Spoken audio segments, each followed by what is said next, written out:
কিন্তু এই ঐতিহাসিক ৭ই মার্চের দিনেই এই কি এমন নথি যেটা আমাকে হাজির করতে হচ্ছে মানুষের সামনে, বলছি সে কথা।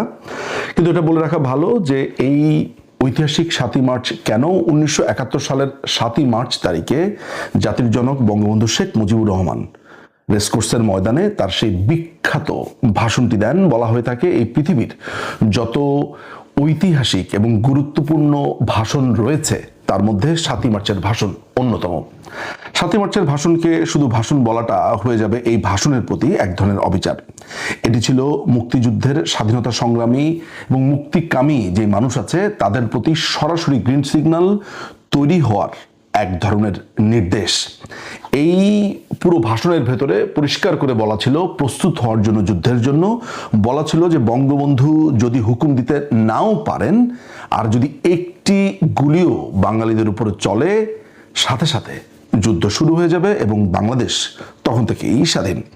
আমি এই পুরো ভাষণের তর্জমা, এই ভাষণের বিশ্লেষণ এগুলো করতে আজকে বসিনি। আমি যে কারণে বসেছি সেটা হচ্ছে যে আপনাদেরকে দুটি গুরুত্বপূর্ণ নথি থেকে কয়েকটা এমন কিছু তথ্য দেখানো আমার মনে হয় এই তরুণ প্রজন্মের জন্য সেটি খুবই জরুরি। আমি এই মুহূর্তে ধরে রেখেছি, আমার কাছে খুবই সৌভাগ্যক্রমে আমি ১৯৭২ সালের ২৬শে মার্চের যে রোববারের দৈনিক বাংলা, অর্থাৎ দৈনিক বাংলার যে রবিবারের যে সংখ্যাটা বের হতো সেটাকে রোববারের দৈনিক বাংলা বলতো, সেটি খুবই সৌভাগ্যবান আমি যেটি আমার কাছে এসেছে। এটি আমি পেয়েছি এমন একটি জায়গা থেকে, শুনলে আপনারা অবাক হবেন, এক ভাঙ্গারির এক দোকান থেকে। সেটি আপনার অনেকটা ঢাকা মেডিকেলের পরের যেই নিমতলি, সেখানে ভাঙ্গারির দোকান আছে সেইখানে।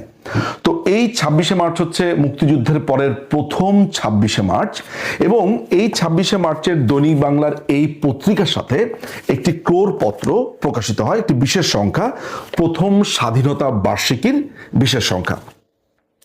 এখন এই ৭ই মার্চের সময় আমি ২৬শে মার্চের এই পত্রিকা, ১৯৭২ সালের এই পত্রিকা আপনাদেরকে কেন দেখাচ্ছি? এর কারণ হচ্ছে এই পত্রিকার মধ্যে বর্তমানে যে যারা এই ক্ষমতায় চেপে বসেছে, তারেক রহমান, তার পিতা জিয়াউর রহমানের একটি দীর্ঘ কলাম রয়েছে এই বিশেষ সংখ্যাতে। আমি সেই বিশেষ সংখ্যার সেই কলামটাতে একটু জাস্ট দর্শকদের জন্য আমি সেটা দেখাবো। আমি সেখানে যাচ্ছি। এটা খুবই পুরাতন পত্রিকা, আপনারা দেখতে পাবেন এখানে এমন পত্রিকা যে একটু এদিক সেদিক করলে এটা ভেঙে পড়ে যাবে। দেখুন, এই পত্রিকাতে জিয়াউর রহমানের একটি কলাম দেখা যাচ্ছে, একটি জাতির জন্ম। তুমি যদি একটু ক্লোজ করে দেখাও, একটি জাতির জন্ম আপনারা নিশ্চয়ই দেখতে পেয়েছেন। এখানে জিয়াউর রহমান এবং তার স্ত্রী, তার পুত্র, তাদের ছবি রয়েছে, এবং বর্তমানে যিনি আসলে প্রধানমন্ত্রী হিসেবে চেপে বসেছেন বাংলাদেশে তারও ছবি দেখা যাচ্ছে। সোজা কথা হচ্ছে যে এটা ফ্যামিলি ফটো, এবং এখানে একটি লেখা রয়েছে একটি জাতির জন্ম। সে সময় জিয়াউর রহমান কর্নেল ছিলেন। এই লেখাতে কি আছে সেটা আমি বলছি। এই বড় লেখা থেকে আমি এটা যদি করতে যাই পত্রিকা ড্যামেজ হয়ে যেতে পারে। জাস্ট আমি দেখিয়ে দিলাম, এই পত্রিকাটা আমি এখানে রাখছি। এই লেখাটাই ১৯৭৪ সালের এই বিচিত্রা পত্রিকাতে আবার পুনঃপ্রকাশিত হয়। এই পত্রিকার কন্ডিশনটা এই পত্রিকার থেকে অনেক ভালো, এই ম্যাগাজিনের কন্ডিশন। ফলে আমি এই ম্যাগাজিন থেকে কিছু অংশ একটু পাঠকদের জন্য পড়ে শোনাবো। আমার মনে হয় এই আলোচনার পর যারা তরুণ প্রজন্ম, আমি আসলে এই কথাগুলো বলছি এখনকার যারা একেবারে নবীন প্রজন্ম আছে, যারা বড় হচ্ছে, যারা ইতিহাস জানতে চায়, শুধুমাত্র তাদের জন্য। যারা ইতিমধ্যেই ইতিহাস পেরিয়ে এসেছেন, এই আলোচনা বছরের পর বছর শুনেছেন, একটু ক্লান্তও বটে, আমি তাদের জন্য বলছি না, দরকারও নেই তাদের জন্য। আমি মনে হয় হাতে কলমে নবীনদেরকে একটু বলা আমার প্রয়োজন। প্রিয় নবীনরা, আপনাদেরকে এটা বলছি যে এই যে জিয়াউর রহমান একটি জাতির জন্ম নামে এই কলামটা লিখেছিলেন, সেটি আবার পুনঃপ্রকাশিত হয়েছিল ১৯৭৪ সালে ২৬শে মার্চের বিশেষ সংখ্যায়।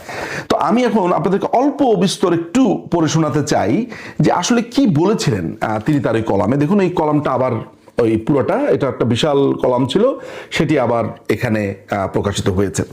আমি একটু পড়ে শোনাবো। সেখানে প্রথমে এই প্যারাটা একটু পড়ে শোনাই। ৭ই মার্চ রেসকোর্স ময়দানে, জিয়াউর রহমান লিখছে, ৭ই মার্চ রেসকোর্স ময়দানে বঙ্গবন্ধুর ঐতিহাসিক ঘোষণা আমাদের কাছে এক গ্রিন সিগন্যাল বলে মনে হলো। আমরা আমাদের পরিকল্পনাকে চূড়ান্ত রূপ দিলাম, কিন্তু তৃতীয় কোনো ব্যক্তিকে তা জানালাম না। বাঙালি ও পাকিস্তানি সৈনিকদের মাঝেও উত্তেজনা চরমে উঠেছিল। দেখুন, জিয়াউর রহমান পরিষ্কার করে তার কলামে লিখেছে 7ই মার্চের ভাষণ তাদের জন্য গ্রিন সিগন্যাল ছিল। গ্রিন সিগন্যাল কিসের জন্য ছিল? স্বাধীনতার জন্য প্রস্তুতির, স্বাধীনতার ঘোষণা। এখানে আরেকটা ভেরি ইন্টারেস্টিং একটা কনফেশন আছে বা লেখা আছে। ওই সময় তো আসলে জিয়াউর রহমান জানতেন না যে তাকে নিয়ে এই ধরনের ব্যবসা বাণিজ্য হবে, তাকে স্বাধীনতার ঘোষক বানিয়ে দেওয়া হবে।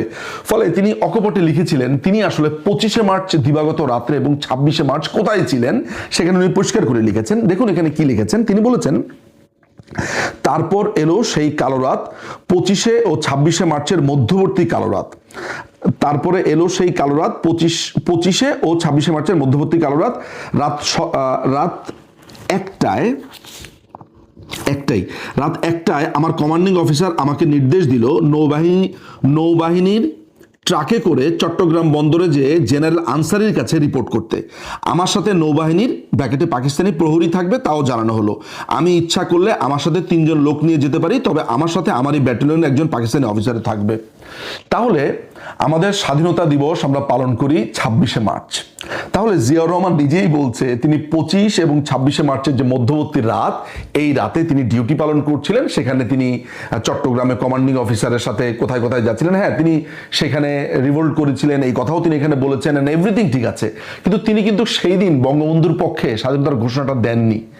ঘোষণাটা দিয়েছে বঙ্গবন্ধু, এবং সেটা ওয়ারলেস মারফত চারদিকে চাউর হয়ে গেছিল। পরের দিন সারাদিন সেটা বাজানো হয়েছে 26শে মার্চে, এবং সেটা আমাদের স্বাধীনতার ঘোষণাপত্রে লেখা আছে। আমার শুধু দেখানোর একটাই দরকার ছিল যে 25শে মার্চের রাত্রে, দিবাগত রাত থেকে 26শে মার্চের পুরো রাতটা জিয়াউর রহমান কোথায় ছিলেন সেটিও এই লেখাতে লেখা আছে। আমি আপনাদেরকে আরেকটা অংশ একটু দেখাই, সেটা মনে হয় আপনাদের এই যে আমরা একটা দীর্ঘ সংগ্রামের মধ্য দিয়ে স্বাধীনতা পেয়েছি, এটি তো আর বিএনপি এটা স্বীকার করতে চায় না, আর জামাত ইসলামী তো রাজাকারী, তাদের কথা বাদ। কিন্তু জিয়াউর রহমান কি বলছে এই লং স্ট্রাগলের কথা? এটি একটি দীর্ঘ লেখা, দীর্ঘ কলাম। এটি আমি হয়তোবা পিডিএফ আকারে দিয়েও দিতে পারি আমার ভিডিওর সাথে, কিন্তু এই দীর্ঘ কলামের মধ্যে থেকে কিছু চুম্বক অংশ যেটা এই যুগের নবীনদের, তরুণদের জানাটা জরুরি। তিনি বলছেন, পাকিস্তানি সেনাবাহিনীর তথা সামরিক যুদ্ধজীবীদের সাথেও মাঝে মাঝে আলোচনা হতো। তাদের পরিকল্পনা ছিল আরো কয়েক দশক কোটি কোটি জাগ্রত বাঙালিকে দাবিয়ে রাখার। কিন্তু আমি বিশ্বাস করলাম বাংলাদেশের জনগণ আর ঘুমিয়ে নেই।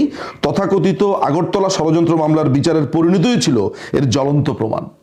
বঙ্গবন্ধুকে যে মিথ্যা আগরতলা মামলাতে ফাঁসিয়েছিল, এবং এই ফাঁসির কারণেই যে দাবানল ছড়িয়ে পড়েছিল, জিয়াউর রহমান তার এই কলামে সেটিও স্বীকার করেছেন। দেখুন, আমাদের জীবন অনেক সহজ ছিল, আমাদের ইতিহাস অনেক সহজ ছিল। আমাদের ইতিহাসের মতো সহজ ইতিহাস, আমাদের ইতিহাসের মতো একটা স্ট্রেট কাট ইতিহাস এই পৃথিবীর অন্যান্য দেশে অত্যন্ত বিরল। কিন্তু এটিকে কিছু বাংলাদেশিরা মিথ্যে কথা বলে, ষড়যন্ত্রের মাধ্যমে খামাখাই এটাকে অত্যন্ত জটিল করে তুলেছে। দেখুন, আমাদের কাছে সমস্ত কিছু আছে, আপনার কাছে দুনিয়ার মানুষের বয়ান শুনতে হবে না।